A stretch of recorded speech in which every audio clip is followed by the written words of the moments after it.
A oposição contesta os resultados. O nosso convidado de hoje é o ativista e jornalista angolano Rafael Marques. Ele denuncia resultados inventados. Estas eleições foram roubadas ao povo angolano porque não houve o apuramento dos votos a nível municipal ou provincial, como exige a lei, nem sequer a nível nacional. Portanto, os resultados apresentados pela Comissão Nacional Eleitoral, até o momento, são resultados inventados porque os comissários que deviam certificar esses resultados, acompanhar o escrutínio e o apuramento dos votos, não o fizeram porque não foram convocados para fazê-lo. E até no dia 24, até às 14 horas do dia 24, as comissões municipais eleitorais não estavam operacionais, não estavam a transmitir dados para a sede nacional. E como é que a sede nacional apresenta resultados de todo o país quando se sabe claramente que não recebeu essa informação, ou se o recebeu de forma ilegal e secreta, sem o acompanhamento dos comissários eleitorais, particularmente daqueles designados pela oposição. Portanto, são eleições que foram roubadas ao povo angolano. De alguma forma, a CNE aqui acaba por estar numa posição mais delicada, tendo em conta que desta vez havia mecanismos por parte dos partidos de oposição que permitiam também fazer uma contagem paralela dos votos? A CNE não está numa posição delicada. A CNE recebeu ordens do MPLA, da Presidência da República, e o mais estranho é a forma como a imprensa internacional está a dar legitimidade a estes números, como se tivesse havido aqui um processo com um mínimo de respeito pelas leis. Se houvesse fraude, seria outra coisa, depois se discutiria se houve, se não houve. Aqui trata-se de um processo de roubar as eleições inteiras sem contar os votos. Sim. Inacreditável. Qual é que é o processo agora? É uma decisão que cabe aos partidos políticos, é uma decisão que cabe a cada um dos eleitores que se sente roubado, e eu também estou curioso para saber qual será a posição dos partidos da oposição e qual será a posição dos eleitores que se sentem defraudados. Essas eleições custaram mais de $500 milhão.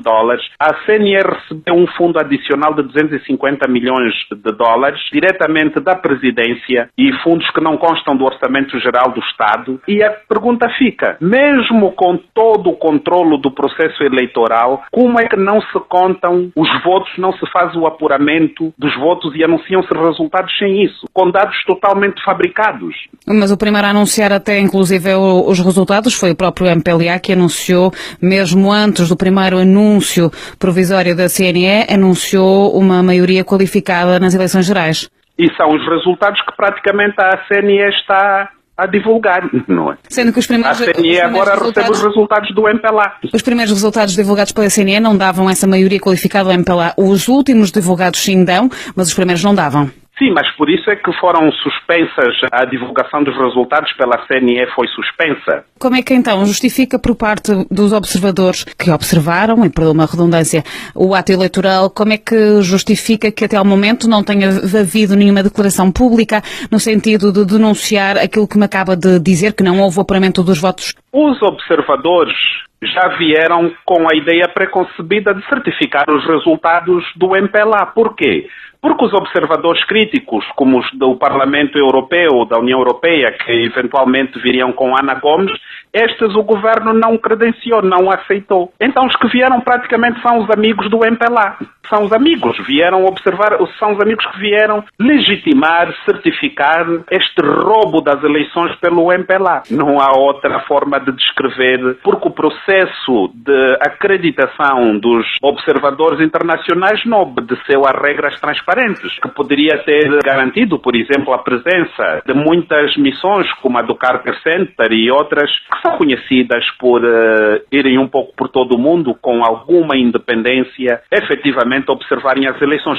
E observar as eleições não basta fazê-lo como fizeram os políticos portugueses, porque viram as pessoas a votar pacificamente em 14 mesas da Assembleia e disseram que em todo o país correu tudo numa perfeição. Isto é uma brincadeira. Se esta contagem não existiu, de que forma é que os partidos podem impugnar, se é possível, o ato eleitoral? O que é que podem fazer? O Tribunal Constitucional também é controlado pelo MPLA. A Comissão Nacional Eleitoral, que seria o primeiro ponto de recurso, é ela a violar a própria lei, quando deveria ser um órgão independente, e até para acomodar os recursos dos diferentes partes, tomou uma posição clara de certificar a batota do MPLA. O Tribunal Constitucional também serve o MPLA, portanto a oposição não tem onde reclamar. A única forma da oposição reclamar é através de meios de pressão, como a recusa de tomar os lugares no Parlamento, porque não representam a verdadeira escolha do povo angolano, e outros mecanismos de protesto que eventualmente poderiam transmitir aquilo que realmente os cidadãos pensam. Fora disso, é o porco queixar-se ao javali, não é? Como costumamos dizer aqui, não é? A própria CNE anunciou um resultado que implica uma grande perda também para o próprio partido no poder. Aqui não estamos a falar de perdas ou de ganhos, estamos a falar de lisura do processo eleitoral. Não vamos discutir a atribuição administrativa de lugares. Nós estamos a falar de eleições em que o voto do cidadão tem de ser respeitado. Não é uma questão de dizer, pronto, olha, o MPLA tem o direito a governar Angola pela vida eterna e até fez o favor de entregar mais alguns deputados à UNITA. Isto é brincar com coisas sérias, é troçar da democracia, troçar da dignidade dos angolanos, quando até podemos levantar questões dessa natureza que não, desta vez o MPLA tem uma maioria qualificada, não de 72%, mas de 65% e já é um ganho. Isto é um insulto para os angolanos e é isto que a CNE não está a verificar, não é? De alguma forma, a CNE pode adotar aqui uma outra postura? Neste momento, a presidência da CNE é pouco mais do que um palhaço num circo, não é? E o dono do circo é que manda. Não se esperam mudanças e temos como presidente da CNE um indivíduo que foi juiz. Agora, imagina-se que tipo de decisões este indivíduo andou a tomar quando tem o descaramento de roubar toda uma eleição de um povo, ao não garantir sequer um dado básico, que é o apuramento dos resultados. Agora, discutir que o MPLA baixou, isto é um abuso. Por quê? Porque o MPLA acaba por ter 2/3 para manter uma Constituição que, em termos de poderes presidenciais e em termos de controle das instituições do Estado, é claramente antidemocrática. E por isso é que o MPLA precisa sempre forjar maiorias qualificadas para governar como partido único. Mas sabe qual é o grande problema da imprensa? Sobretudo a internacional, que dá legitimidade. Não é a RFI. Mas é que grande parte dos jornalistas não se preocupa sequer em ver as leis do país. E algumas questões básicas. Por exemplo, o presidente do partido, que vai continuar a ser Eduardo Santos, é quem vai designar o governo.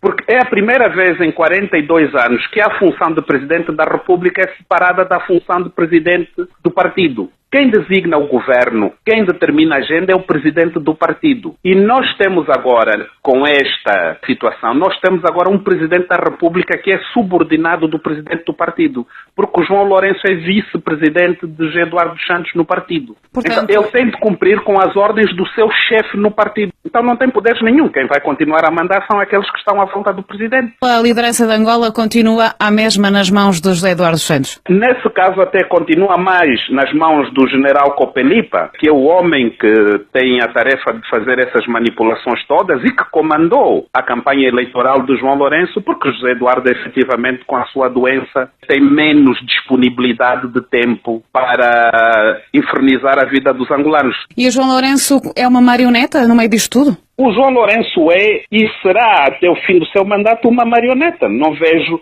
porque se não fosse uma marioneta, seria ele o primeiro a recusar assumir a presidência sem que os votos tenham sido contabilizados, não é? Por aí se vê que ele gosta muito de ser ditador, não é? Rafael Marcos, jornalista e ativista angolano, foi o convidado desta sexta-feira.